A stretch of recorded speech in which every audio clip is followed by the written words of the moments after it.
Sujet de taille, aujourd'hui on s'installe, on se concentre. Comment est-ce qu'on mange au JO? It's not really seasoned.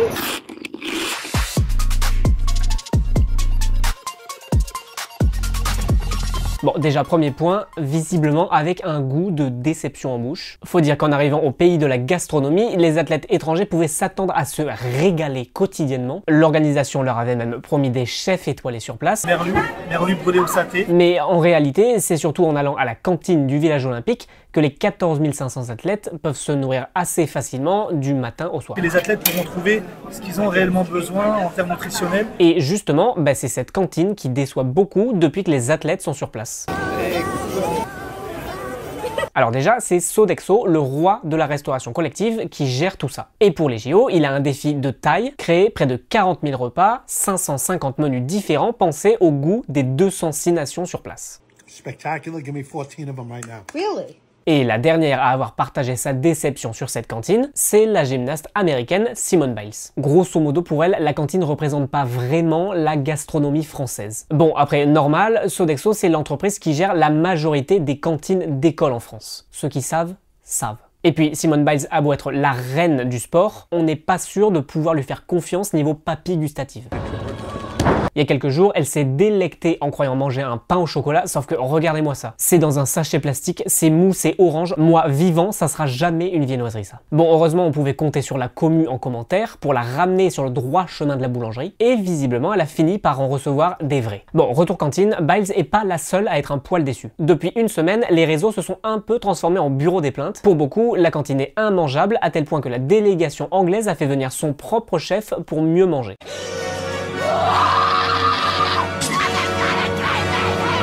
D'après eux, il y a beaucoup trop de monde en heure de pointe et donc pas assez de nourriture. Bon, après, c'est pas une cata pour tout le monde. Par exemple, ça manque pas de pâtisserie, de viennoiserie et de pain, il y en a partout, tout le temps. On peut même faire du pain entre deux entraînements de haut niveau. Bienvenue en France. De gluten. Il y a même ce nageur là qui s'est mis à noter tous ses plats sur TikTok, le guide Michelin peut trembler. Mais s'il y a bien un truc qui fait consensus dans le village olympique et sur lequel on n'aurait pas forcément parié, c'est le muffin du Crous. So I went to the dining hall and I got the chocolate muffin. And we're trying it right now. Oui. Ceux qui ont fréquenté les facs françaises connaissent le pouvoir addictif de certains produits du Crous. Et cette fois, ils ont ouvert la porte des enfers au niveau international. Le nageur norvégien qui notait les plats là, il a fait une dizaine de vidéos juste sur le muffin. Sa love story commence quand il note les plats du coup et le muffin obtient un 11 sur 10. Puis il marche avec 4 muffins dans les mains. Bref, il est en love story muffin de façon très passionnée quoi. Le muffin du Crous surpasse tout. Cette américaine là, elle l'a noté 9,8 sur 10. Yeah, this is gonna be a problem. So good. Et cette nageuse mongole, elle crée même des variantes histoire de créer un petit voyage gustatif quoi. Du coup, juste pour info, avec une fraise plantée dedans, le muffin est à 9 sur 10. Par contre, avec du yaourt, il passe à 6. Et comme si c'était pas assez, le muffin peut aussi consoler après une mauvaise perf, comme avec la Suisse Nikita Ducaros. Bon, on pourrait en parler toute la journée de cette muffin mania, mais on a une émission à faire en fait. On a aussi vu l'ancien basketteur Dwayne Wade qui est à Lille pour commenter des matchs de basket de la Team USA. Et lui, il s'est clairement pas fatigué à essayer de découvrir la gastronomie française. Il est allé lui-même manger un petit KFC comme à la maison, là, solo, en vitrine. Et il y a un autre fast-food à la sauce JO, rapport à la sauce qu'on mange là. C'est McDo. Un Coca-Cola avec de la glace. Le Greek Mac. Un pain pita avec 2 steaks. Direction le Canada avec le Maple Barbecue Quarter Pounder. Pour les JO, ils ont importé plein de spécialités du monde dans les McDo français. Ultra validé les gars. Par exemple, il y a le pita grec ou encore le Coca glace vanille qui vient des US. Vraiment du popcorn jusque tout au fond avec du coulis de caramel. Et qui n'était pas forcément obligatoire. Hein. Et aussi une sauce particulière, la sauce Sichuan, qui vient directement des US aussi et qui est inspirée d'une sauce chinoise pimentée. Au départ, cette sauce, elle vient d'un épisode de Rick et Morty. Mettez-moi aussi votre sauce Sichuan. La série mentionne la sauce dans un épisode de 2017 qui explique qu'elle a été inventée pour la sortie du film Mulan en 98. La sauce a une story. Quelques jours après la diffusion de l'épisode de Rick et Morty, McDo sort effectivement la sauce et les gens sont fous.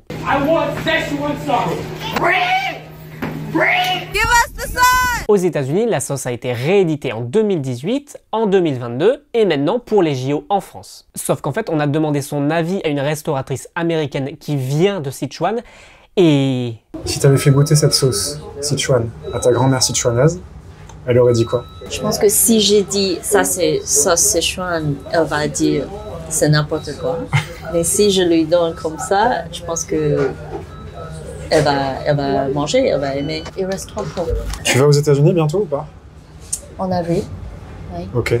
Moi, je te conseille, tu les gardes, tu les amènes aux États-Unis et tu les revends très très cher. Et pour tout savoir sur la sauce Sichuan de McDo, parce que c'est vraiment essentiel dans une vie, le reportage d'Adrien Gonzalez est en intégralité sur notre site et notre chaîne YouTube. 3 médailles d'or dans la pocket, c'était une bonne journée hier. Évidemment, quand le dauphin en chef, Léon Marchand, est sorti, il chope de l'or. Il a participé aux 200 mètres papillon et aux 200 mètres brasse hier soir. Il est devenu 2 fois champion olympique en l'espace de 2 heures et il a explosé le record olympique du 200 mètres brasse. Il a une fois de plus fait passer ses concurrents en catégorie bébé nageur et est encore devenu la fierté de la France.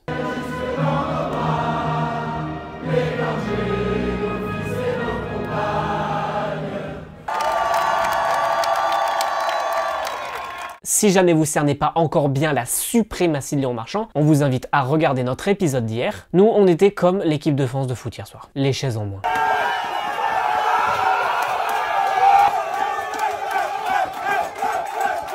Et la 3e médaille d'or, c'est Cassandre Beaugrand en triathlon femme qui l'a chopée. C'est d'ailleurs historique puisque c'est la toute première médaille individuelle en triathlon pour la France. C'est incroyable, j'arrive toujours pas à réaliser et je trouve ça d'autant plus cool que Léo il a essayé de m'imiter après et a ramené quand même une médaille.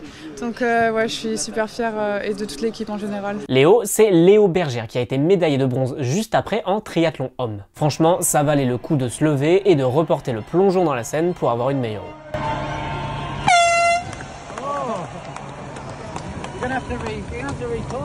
Bon, et sinon, dans une piscine, il y a aussi Anastasia Kirpichnikova qui a décroché une médaille d'argent. Elle concourait en 1500 mètres nage libre femme. Elle avait aucune chance d'avoir l'or face au jet ski américain Cathy Ledecky, mais la franco-russe commence bien ses tout premiers JO sous la bannière française. Or, argent c'est bon, et du bronze on en a eu dans la journée. D'abord c'était Anthony Jean-Jean en BMX freestyle, puis l'équipe de France masculine de sabre, et enfin Maxime Gaël Ngayap Ambou qui l'a arraché en judo moins de 90 kg homme. Elle est là la médaille et on se rejoint très bientôt pour les équipes. Plus 9 médailles en une journée. On a été 5 minutes en haut du tableau des médailles hier soir avant que la Chine ne nous mette un tacle. Bon, on se contentera de la 2e place. Aujourd'hui, devinez quoi? Il y a du judo. Et on a une fois de plus des chances de médaille avec Madeleine Malonga en moins de 78 kg femme. Au dernier JO Tokyo, elle est repartie avec l'or en équipe et l'argent en individuel, donc clairement l'objectif pour elle c'est de nous ramener la première médaille d'or de ces JO en judo. La finale est à 18h09. Et nous, on a aussi envie de parier sur le fait que Titouan Castrik va nous ramener une médaille d'or en kayak slalom. Il a 19 ans, c'est ses premiers JO et clairement il est dans son jardin, monsieur. Après, il a une petite pression quand même parce que Nicolas Gestin, lui, il a eu l'or en canoë, mais clairement on y croit, donc rendez-vous à 15h30 pour la demi et 17h30 pour la finale. Dans le reste du programme, c'est aussi le début de l'athlé. Là, maintenant, avec le 20 km marche homme à 7h30 et femme à 9h20. On a les premières médailles de voile qui tombent aussi aujourd'hui avec notamment la finale de skiff homme, c'est à 14h43 et la finale femme, c'est à 15h43. Et puis on a encore de la natation, Florent Manodou qui entre dans la compétition avec le 50 mètres nage libre. Les séries commencent à 11h et la demi-finale est à 20h44. Bon, et ben à demain alors, 7h, pour continuer de parler JO dès le matin, ici même, avec un petit café, on est posé, tout ça. Et en attendant, la team du club sera aussi en live à partir de midi avec des invités, des jeux, ouais c'est très cool.